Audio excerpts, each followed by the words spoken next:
Alison. I'm the Programs Outreach and Youth Services Manager here at Monterey County Free Libraries.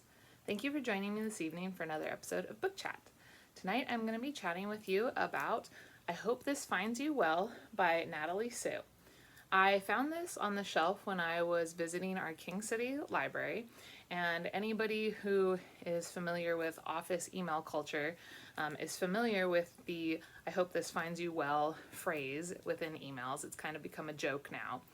So that's what made me pick up the book, and then I was really intrigued by the inside summary, so I'm going to read that to you. As far as Jolene is concerned, her interactions with her colleagues should start and end with her official duties as an admin for Super Shops Inc. Unfortunately, her irritating, incompetent coworkers don't seem to understand the importance of boundaries. Her secret to survival? She vents her grievances in petty email postscripts, then changes the text color to white so no one can see. That is, until one of her secret messages is exposed. Her punishment, sensitivity training, led by the suspiciously friendly HR guy, Cliff, and rigorous email restrictions.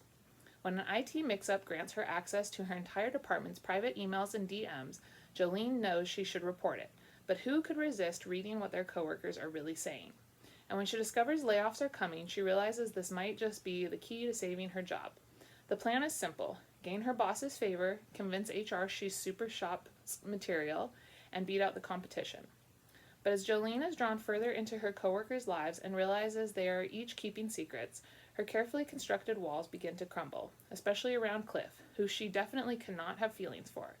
Eventually, she will need to decide if she's ready to leave the comfort of her cubicle, even if that means coming clean to her colleagues. So what I really liked about this book was that it was kind of just a slice of life. So I like it when books have romance mixed in, but I don't necessarily like heavy romance novels or where the romance and connection is the main point.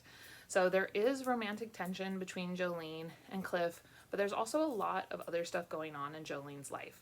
There's a lot of stuff surrounding cultural identity, as Jolene is part Iranian, and how she relates to her coworker who's also Iranian. There are family dynamics, and she figures out a lot of stuff about her coworkers through reading their emails. There's a whole different plot line about a girl in her apartment complex. So it's really just a very believable slice of life book, and those are the types of things that I really enjoy reading. If you've seen our other book chat videos, you know that I kind of gravitate a lot towards horror and murder mysteries as well. So when I need a break from that, I just like reading stuff that's kind of just contemporary reality based. And this really hit the mark. It's advertised as a very funny book, and I thought there were parts that were funny, but I wouldn't necessarily say that it was an overarching humorous book. There are themes of death and grief. There's a lot of stuff about mental health and seeking help for that. There's a lot of stuff about depression and alcohol abuse. So those are some things to watch out for that play heavily into the book. But I would really recommend it. It was a really fun read. I read it in about 3 days. Again, that's I Hope This Finds You Well by Natalie Sue, and it's available in our collection. Thank you so much for joining me this evening, and I'll see you next time. Bye-bye, everybody.